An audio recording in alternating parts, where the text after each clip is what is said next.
ഈ ജെഎംഎമ്മും അതുപോലെ തന്നെ സിപിഎമ്മും ഒക്കെ ഇന്ത്യ മുന്നണിയോട് ഇടഞ്ഞു നിൽക്കുന്ന ഒരു റിപ്പോർട്ടുകളാണല്ലോ പുറത്തേക്ക് വരുന്നത്. പറയുമ്പോൾ എല്ലാവർക്കും ഇപ്പൊ ടിഎംസി ആണെങ്കിൽ പോലും കോൺഗ്രസിനോടൊപ്പം ഇരിക്കില്ല എന്നൊക്കെ പറയുന്നത് നമ്മൾ കേട്ടിരുന്നു. എന്താണ് ഇന്ത്യ മുന്നണിയുടെ ഒരു അവസ്ഥ? പിളർപ്പിലേക്കാണോ പോകുന്നത്? അങ്ങനെയൊന്നുമില്ല. ഇന്ത്യ മുന്നണി സ്ട്രോങ് തന്നെയാണ്. അതിനൊന്നും ഒരു കുഴപ്പമില്ല. ഇപ്പൊ സാധാരണ അത് ഒരു വിവിധ വ്യത്യസ്ത പാർട്ടികളുടെ ഒരു കൺഗ്ലോമറേഷനാണ്. കുറെ അധികം പാർട്ടികൾ, ഒരു പാർട്ടിയോ രണ്ട് പാർട്ടിയോ അല്ലല്ലോ. കേരളത്തിൽ നിന്ന് തന്നെ ഇപ്പൊ CPM-ഉം CPI-യും മുസ്ലിം ലീഗും കോൺഗ്രസും RSPയും എല്ലാവരും അതിനകത്തുണ്ട്. തമിഴ്നാട്ടിൽ നിന്നാണെങ്കിൽ DMK ഉണ്ട്, പിന്നെ VCK ഉണ്ട്, കോൺഗ്രസ് ഉണ്ട്. അങ്ങനെ എല്ലാ സംസ്ഥാനങ്ങളിലും BJP പാർട്ടീസ്. ഒരുപക്ഷെ ആന്ധ്രാപ്രദേശിൽ തെലുഗുദേശം പാർട്ടിയും പിന്നെ പവൻ കല്യാണിന്റെ പാർട്ടി ഒഴിച്ച് ബാക്കി എല്ലാവരും അതിനകത്ത് ഇദ്ദേഹത്തിന്റെ പാർട്ടി അതിനകത്ത് ഇല്ല എന്ന് തോന്നുന്നു. YSR കോൺഗ്രസ്, ജഗൻമോഹൻ റെഡ്ഡിയുടെ. പിന്നെ തെലങ്കാനയിൽ നിന്ന് ഇദ്ദേഹത്തിന് ചന്ദ്രശേഖർ റാവുവിന്റെ പാർട്ടിയില്ല. ബാക്കി ഒരുമാതിരി എല്ലാ രാഷ്ട്രീയ പാർട്ടികളും അതിനകത്ത് മെമ്പറാണ്. അപ്പൊ ഇങ്ങനെ ഇത്രയും പേരുള്ള രാഷ്ട്രീയ പാർട്ടിയില്, ഒരു രാഷ്ട്രീയ സഖ്യത്തില് ചെറിയ അഭിപ്രായ വ്യത്യാസങ്ങളൊക്കെ ഉണ്ടാവുക സാധാരണയാണ്. എന്ന് പറഞ്ഞുകൊണ്ട് ഇന്ത്യ മുന്നണി തകരുന്നോ അതല്ലെങ്കിൽ പൊളിയുന്നൊന്നും എനിക്ക് തോന്നണില്ല. ഇപ്പോ CPM പങ്കെടുക്കൂല. CPM-ന്റെ നേതാവ് ബേബി കോൺഗ്രസ് പ്രസിഡന്റിന് കത്തെഴുതിയിട്ടുണ്ട് എന്നൊക്കെ പറഞ്ഞ് വാർത്ത വന്നു. പക്ഷെ ഇപ്പൊ ലേറ്റസ്റ്റ് ആയിട്ട് ഞാൻ അറിഞ്ഞത് ജോൺ ബ്രിട്ടാസ് പ്രതിനിധീകരിക്കുന്നതാണ് CPM-ന്. അതുപോലെ ഇപ്പൊ ബേബിനേക്കാൾ കൂടുതൽ നല്ല നോളജും നല്ല ബുദ്ധിശക്തിയൊക്കെ ഉള്ള കഴിവുള്ള മനുഷ്യനാണ് ജോൺ ബ്രിട്ടാസ് എന്ന് പറയുന്നത്. അപ്പൊ പിന്നെ എവിടെ പ്രശ്നം ഉണ്ടാവണം. ചെറിയ സ്കിർമിഷസ് എന്ന് പറയും ഓരോരുത്തരും ഇതൊക്കെ, അതിനപ്പുറത്ത് വേറെ ഒന്നുമില്ല.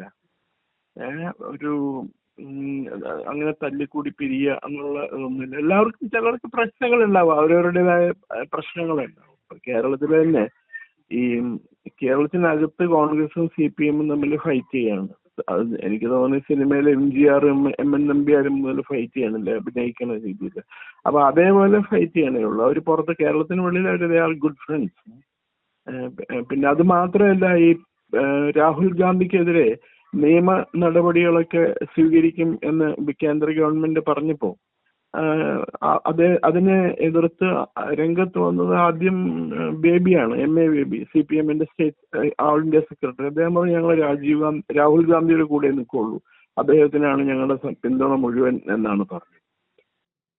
അപ്പൊ പിന്നെ എന്താ ഒരു അഭിപ്രായ വ്യത്യാസം ഉണ്ടാവുമെന്ന് എനിക്ക് തോന്നുന്നില്ല, സ്പ്ലിറ്റ് ആവുന്നത്. പിന്നെ ഇവരിപ്പോ പറയണ കേരളത്തിലെ ഇലക്ഷന്റെ സമയത്ത് രാഹുൽ ഗാന്ധി ഒന്ന് പറഞ്ഞു BJP-യും കോൺഗ്രസ് CPM-ഉമായിട്ട് ഡീൽ ഉണ്ടാക്കിയിട്ടുണ്ടെന്ന് പറഞ്ഞു. അപ്പൊ അതിനു മുമ്പ് CPM തന്നെ പറഞ്ഞുകൊണ്ടിരിക്കുന്നതാണ് BJP-യും കോൺഗ്രസുമായിട്ട് ഡീൽ ഉണ്ടെന്ന്. ഇതൊക്കെ ചുമ്മാ ഈ തെരഞ്ഞെടുപ്പിന്റെ സമയത്ത് ഓരോരുത്തർ ഇങ്ങനെ വിളിച്ച് പറയാനല്ലേ. അതൊന്നും കുറച്ച് ദിവസം കഴിഞ്ഞാൽ ആൾക്കാർ മറന്നു പോകും. ഇപ്പൊ തന്നെ എത്ര പേര് ഓർത്തിരിക്കണ്ടാവും. അപ്പൊ അതൊരു വലിയ പ്രശ്നമൊന്നുമല്ല. പിന്നെ ജനങ്ങളെ കാണിക്കണ്ടേ ഞങ്ങള് വളരെ ബോൾഡാണ്, സ്ട്രോങ് ആണ് എന്ന്. എല്ലാവരും ഇപ്പൊ കോൺഗ്രസിനെ ഒഴിച്ചു നിർത്തിയിട്ട് ഏതെങ്കിലും പൊളിറ്റിക്കൽ പാർട്ടിക്ക് ഒറ്റയ്ക്ക് സർവൈവ് ചെയ്യാൻ പറ്റുമോ? അതല്ലെങ്കിൽ ഈ പറയുന്ന DMK-നെ ഒഴിച്ചു മാറ്റിയിട്ട് കോൺഗ്രസിന് സർവൈവ് ചെയ്യാൻ പറ്റുമോ? കോൺഗ്രസും DMK ആയിട്ട് പ്രശ്നമുണ്ട്. കാരണം കോൺഗ്രസ് 67 തോറ്റതാണ് തമിഴ്നാട്ടില്. അതിനുശേഷം ഒന്നിന് AIADMK-യുടെ തോളത്ത് കയറിയാണ് അവർ ജയിച്ചുകൊണ്ടിരുന്നത്, അതല്ലെങ്കിൽ DMK-യുടെ തോളത്ത് കയറിയാണ്ടാണ് അവർ ജയിച്ചുകൊണ്ടിരുന്നത്. 2014 തെരഞ്ഞെടുപ്പിൽ അവർക്ക് ലോക്സഭാ തെരഞ്ഞെടുപ്പിൽ അവർക്ക് എല്ലാ സ്ഥാനാർത്ഥികൾക്കും കെട്ടിവെച്ചതൊന്നും നഷ്ടപ്പെട്ടു. അവർ ഒറ്റയ്ക്കാണ് മത്സരിച്ച കോൺഗ്രസ്. അപ്പൊ തന്നെ അവർക്ക് മനസ്സിലായി തമിഴ്നാട്ടിലുള്ള അവരുടെ ദൗർബല്യം എന്താണ്. പിന്നെ മന്ത്രിയാവാൻ ആർക്ക് കൊതിയ ഉണ്ടാവാത്ത ഇവിടെ ജോസഫ് വിജയുടെ പാർട്ടി അവരെ ക്ഷണിച്ചു. അവരിപ്പോ ഉടനെ ജോയിൻ ചെയ്തു. അതിനകത്ത് മന്ത്രിയായി, അവരുടെ ഒരാൾ മന്ത്രിയാവും. വലിയ കാര്യമല്ലേ ഒരു സംസ്ഥാനത്തിന്റെ മന്ത്രിയാവുകയെന്ന് പറയുന്നത്. അപ്പൊ അതൊക്കെ സാധാരണ അഭിപ്രായ വ്യത്യാസങ്ങൾ ഉണ്ടാവുന്നതാണ്. എല്ലാ രാഷ്ട്രീയ പാർട്ടികളും തമ്മിൽ അഭിപ്രായ വ്യത്യാസം ഉണ്ടാവും. അതല്ലെങ്കിൽ എല്ലാം കൂടി വ്യത്യസ്ത രാഷ്ട്രീയ പാർട്ടികൾ വേണ്ടല്ലോ, എല്ലാം കൂടി ഒരു പാർട്ടി പോരെ.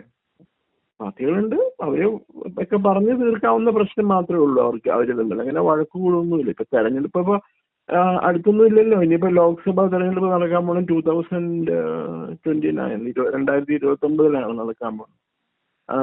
അതിനു മുമ്പ് ഇപ്പം നിയമസഭാ തെരഞ്ഞെടുപ്പുകളൊക്കെ വരുന്നുണ്ട്. ഉത്തർപ്രദേശിൽ, പിന്നെ അതുപോലെ പഞ്ചാബിൽ വരുന്നുണ്ട്, കർണാടകത്തിൽ 28 വരുന്നുണ്ട്. ഒക്കെ അവർ പറഞ്ഞ് ശരിയാക്കുക ആ പ്രശ്നങ്ങളൊക്കെ, അതൊന്നും ഉണ്ടാവില്ല. സ്പ്ലിറ്റ് ആവുന്നൊക്കെ ഒന്നും ഞാൻ കരുതുന്നില്ല. ചില രാഷ്ട്രീയ പാർട്ടികൾക്ക് ചില അഭിപ്രായ വ്യത്യാസങ്ങൾ ഉണ്ടാവും, പറഞ്ഞു തീർക്കാവുന്ന അഭിപ്രായ വ്യത്യാസമേ ഉള്ളൂ. അത് ഒരു ഇപ്പം നാളെ അവർ കൂടി ഉച്ചയ്ക്ക് 12 മണിക്ക് പറ്റിയാന്ന് തോന്നുന്നു, അത് കൂടി നല്ല ചിക്കനും മട്ടനും ഒക്കെ കഴിച്ചു കഴിഞ്ഞിട്ടുണ്ടെങ്കിൽ അവർക്ക് സന്തോഷമാവും അവർക്ക്. അതാണ് സിറ്റുവേഷൻ. അല്ലാതെ തമ്മിലടിച്ച് പിരിയുന്നോ അല്ലെങ്കിൽ ഇന്ത്യ മുന്നണി ആടിയുലയുന്നു എന്നൊക്കെ പറഞ്ഞു കഴിഞ്ഞിട്ടുണ്ടെങ്കിൽ അതൊക്കെ ഓവർ സ്റ്റേറ്റിംഗ് ദ ഫാക്ട്സ്, വെറുതെ എക്സാഗ്രേറ്റ് ചെയ്യാന്ന്, പർവ്വതീകരിച്ച് കാണിക്കുന്നതാണ്. സാർ, അതോടൊപ്പം തന്നെ ഇവർ പറയുന്നൊരു വിഷയം സാർ ഇടയ്ക്ക് സൂചിപ്പിച്ച പോലെ, ഇപ്പോൾ ഇവിടുന്ന് കേരളത്തിലാണെങ്കിൽ രാഹുൽ ഗാന്ധി പിണറായി വിജയനെ കുറ്റം പറഞ്ഞു, ജാർഖണ്ഡിലാണെങ്കിൽ JMM-നെതിരെ സംസാരിച്ചു. അപ്പോൾ ഈ സംസ്ഥാനം തിരിച്ചു പോകുമ്പോൾ ഇപ്പോൾ ആഗോള രാജ്യത്തിന്റെ മുഴുവനുള്ള പ്രതിപക്ഷമായിട്ടാണല്ലോ ഇന്ത്യ മുന്നണിയായിട്ട് കാണുന്നത്. അല്ലാതെ സംസ്ഥാനത്തിലേക്ക് വരുമ്പോൾ ഇവരുടെ പ്രശ്നങ്ങളാണ് ഇവർ പ്രധാനമായും ചൂണ്ടിക്കാണിക്കുന്നത്. അങ്ങനെ അവരെ അപമാനിക്കാനോ അല്ലെങ്കിൽ അത്രയധികം കുറ്റപ്പെടുത്താനോ പാടില്ല, തെറ്റാണെന്നൊക്കെയാണ് ഇപ്പോൾ പറയുന്നത്. അതിപ്പോ ജാർഖണ്ഡില് ഏറ്റവും വലിയ രാഷ്ട്രീയ പാർട്ടി എന്ന് പറയുന്നത് ജാർഖണ്ഡ് മുക്തി മോർച്ചയല്ലേ, അല്ലെ? ജാർഖണ്ഡ് JMM അവരല്ലേ ഏറ്റവും വലിയ രാഷ്ട്രീയ കക്ഷി. അപ്പൊ അവർക്ക് അവരുടേതായ താല്പര്യങ്ങൾ ഉണ്ടാവും. അപ്പൊ കോൺഗ്രസ് അവരെ ചെറുതാക്കി കാണണമെന്നോ ഒക്കെയുള്ള പരാതി വന്നിട്ടുണ്ടെങ്കിൽ അവർ പുറത്ത് പറയും, ഇതിങ്ങനെ ചെയ്യാൻ പാടില്ല എന്നൊക്കെ പറയും. അതല്ലാതെ ഈ ഒരു പ്രത്യയശാസ്ത്രം പരമായിട്ട് ഉള്ള, ഇപ്പൊ പ്രത്യയശാസ്ത്രം എന്ന് പറയുന്നത് ഉണ്ടോ? ഇപ്പൊ ഒന്നുമില്ലല്ലോ. ഇത് അവര് നാളെ മീറ്റിംഗ് കൂടി എല്ലാവരും ഓരോ കാര്യങ്ങളൊക്കെ തുറന്ന് സംസാരിക്കും. ഇപ്പൊ കേരളത്തിൽ തന്നെ CPM CPI തമ്മിൽ ഭയങ്കര തല്ല് നടക്കുകയല്ലേ, deputy speaker, deputy opposition leader ആവാൻ വേണ്ടിയിട്ട്. അപ്പൊ അതിന്റെ പുറകെയാണ് ഈ ഒരു പ്രശ്നം തന്നെ. അപ്പൊ എല്ലാം കൂടി നടക്കില്ല. ഇതൊക്കെ ചെറിയ ചെറിയ ഞാൻ അതിനകത്ത് വിശ്വസിക്കുന്നുള്ളൂ. എന്റെ അഭിപ്രായം, എന്റെ അസസ്മെന്റ് ഇതുവരെ തെറ്റിയിട്ടില്ല. ഇന്ത്യ മുന്നണി പലവട്ടം ഇതിനു മുമ്പ് ആടി ഒളിഞ്ഞിട്ടുണ്ട് കഴിഞ്ഞ 2-3 വർഷത്തിനുള്ളിൽ. അവർക്ക് എല്ലാവരും പറയണ ആ പേര് ഇന്ത്യ മുന്നണി എന്നുള്ള പേര് തന്നെ ന്യൂമറോളജിക്കലോ അസ്ട്രോളജിക്കലോ എന്തോ തെറ്റാണ്. അവർ പേര് മാറ്റണം. UPA ആയിരിക്കും കുറെ കൂടി നല്ലത്. കാരണം UPAക്ക് ഇത്രയും വലിയ പ്രശ്നങ്ങളൊന്നും ഉണ്ടായിരുന്നില്ല. ഇപ്പോ 2004 തെരഞ്ഞെടുപ്പിന്റെ കാര്യം ഓർമ്മയുണ്ടോ? 2004 ഈ പറഞ്ഞ പോലെ എല്ലാ പ്രതിപക്ഷ കക്ഷികളും വിഘടിച്ച് നിൽക്കുകയായിരുന്നു. അവര് എങ്ങനെയൊക്കെയോ തല്ലിക്കൂട്ടി മുന്നണിയായി മത്സരിച്ച് കഴിഞ്ഞ് ജയിച്ചു കഴിഞ്ഞപ്പോഴാണ് അവർ UPA ഗവൺമെന്റ് ഫോം ചെയ്തത്. അപ്പൊ അത്രയും ആ ഒരു സിറ്റുവേഷൻ ഇപ്പൊ ഇല്ല. കേരളത്തില് പരസ്പരം പോരടിക്കുന്ന 2 പാർട്ടികൾ കേരളത്തിൽ മാത്രം, അതാണ് കോൺഗ്രസും CPM. അവർ കേരളത്തിന്റെ ഈ നമ്മുടെ അതിർത്തി ഉണ്ടല്ലോ, വാളയാർ ചെക്ക് പോസ്റ്റ് കഴിഞ്ഞാൽ തോളത്ത് കൈയിട്ടുകൊണ്ടാണ് നടക്കുന്നത്. ഭായി എന്നും പറഞ്ഞുകൊണ്ടാണ് നടക്കുന്നത്. അപ്പൊ പിന്നെ അങ്ങനെയുള്ള ഒരു മുന്നണിയിൽ എന്ത് പ്രശ്നം ഉണ്ടാവാനാണ്? ചെറിയ ചെറിയ പ്രശ്നങ്ങൾ എപ്പോഴും ഉണ്ടായിക്കൊണ്ടിരിക്കും. ഇങ്ങനെ അതിപ്പോ BJP മുന്നണിയിൽ ഉണ്ടാവാറില്ലേ? BJP മുന്നണിയിലും ചിലർ പറയും, കണ്ണൂർക്കാരിലടിക്കുക, ഞങ്ങളെ വേണ്ട രീതിയിൽ ശ്രദ്ധിച്ചില്ല, ഞങ്ങൾക്ക് വേണ്ട രീതിയിൽ പരിഗണന തന്നിട്ടില്ല എന്നൊക്കെ പറയാറില്ലേ? അപ്പോ അത് ഇത് നമുക്ക് വെയിറ്റ് ആൻഡ് സീ. ഇന്ത്യ മുന്നണി തകരുമൊന്നുമില്ല. അവർ വളരെ സ്ട്രോങ് ആയിട്ട് തന്നെ വരും. 2029 അധികാരം പിടിക്കാനായിട്ടാണ് അവർ ശ്രമിക്കുന്നത്. ഈ മട്ടിൽ പോയി കഴിഞ്ഞാൽ അധികാരം കിട്ടാനായിട്ടുള്ള സാധ്യത നന്നായിട്ടുണ്ട് താനും. ഇപ്പൊ ഈ ഉദാഹരണത്തിന് ഇപ്പൊ കോക്രോച്ച് പാർട്ടിയൊക്കെ വന്നുല്ലോ, കോക്രോച്ച് ജനതാ പാർട്ടി.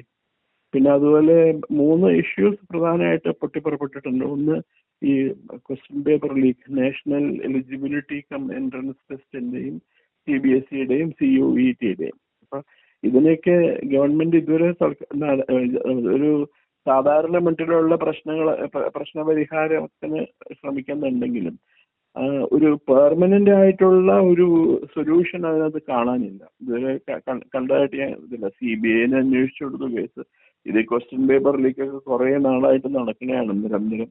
ഇത് ജനങ്ങളെ കണ്ടുവാനും ആശങ്ക പുലരാക്കിയിട്ടുണ്ട്. ഇപ്പൊ 23 ലക്ഷം കുട്ടികൾ പരീക്ഷ എഴുതി. അവരുടെ ഭാവി അത്രയും അവരുടെ ആംഗ്വിഷ് ആൻഡ് ആഗണി വളരെ ദുഃഖകരമാണ് കാണാനായിട്ട്. CBSEയിലാണെങ്കിൽ 16 ലക്ഷം കുട്ടികളാ പരീക്ഷ എഴുതുക. അവരുടെ ഭാവിയും വളരെയധികം ഇരുളടഞ്ഞ പോലെയാണ് ഈ വർഷത്തെ വിദ്യാഭ്യാസ അതിന്റെ റിസൾട്ട് എല്ലാം കണ്ടിട്ട്. അതുപോലെ കോമൺ യൂണിവേഴ്സിറ്റി എൻട്രൻസ് ടെസ്റ്റിലെ പരീക്ഷാ പേപ്പർ ലീക്ക് ആവുകയോ എന്തോ പരീക്ഷ ആൻസർ ഓൺലൈനിൽ പ്രിന്റ് ഇത് ചെയ്യാൻ വേണ്ടിയിട്ട് സാങ്കേതിക തടസ്സം നേരിടുകയും അങ്ങനെ 5000-ഓളം പരീക്ഷാർത്ഥികൾക്ക് പരീക്ഷ എഴുതാനുള്ള അവസരം നഷ്ടപ്പെട്ടു. ഇതൊക്കെ ഗവൺമെന്റ് പ്രശ്ന പരിഹാരമൊന്നും നടത്തിയിട്ടില്ല. അപ്പൊ അതുകൊണ്ട് BJP മുന്നണിയിലും ദേശീയ ജനാധിപത്യ സഖ്യത്തിലും പ്രോബ്ലംസ് ഉണ്ട് നന്നായിട്ട്. അപ്പോ അതുകൊണ്ട് അത്രയും വലിയ ഒരു ഇതൊന്നും ഇന്ത്യ മുന്നണിയിലില്ല. പിന്നെ ഇപ്പൊ ഫ്രീ ഫോർ ഓൾ ആണല്ലോ ഈ സമയത്ത്. എന്താണ് പറയാൻ പറ്റിയൊരു സമയത്ത് തെരഞ്ഞെടുപ്പ് പ്രഖ്യാപിച്ചു കഴിഞ്ഞിട്ടുണ്ടെങ്കിൽ ബൈ ദാറ്റ് ടൈം അവരെല്ലാം കോബിളപ്പ് ചെയ്യും, എല്ലാ പ്രോബ്ലവും പ്രശ്നങ്ങൾ പരിഹരിക്കും. ഈ പറഞ്ഞ സിനിമയിൽ പറഞ്ഞ പോലെ എല്ലാം പറഞ്ഞ് കോംപ്ലിമെന്റ്സ് ആക്കുവര് പറഞ്ഞു.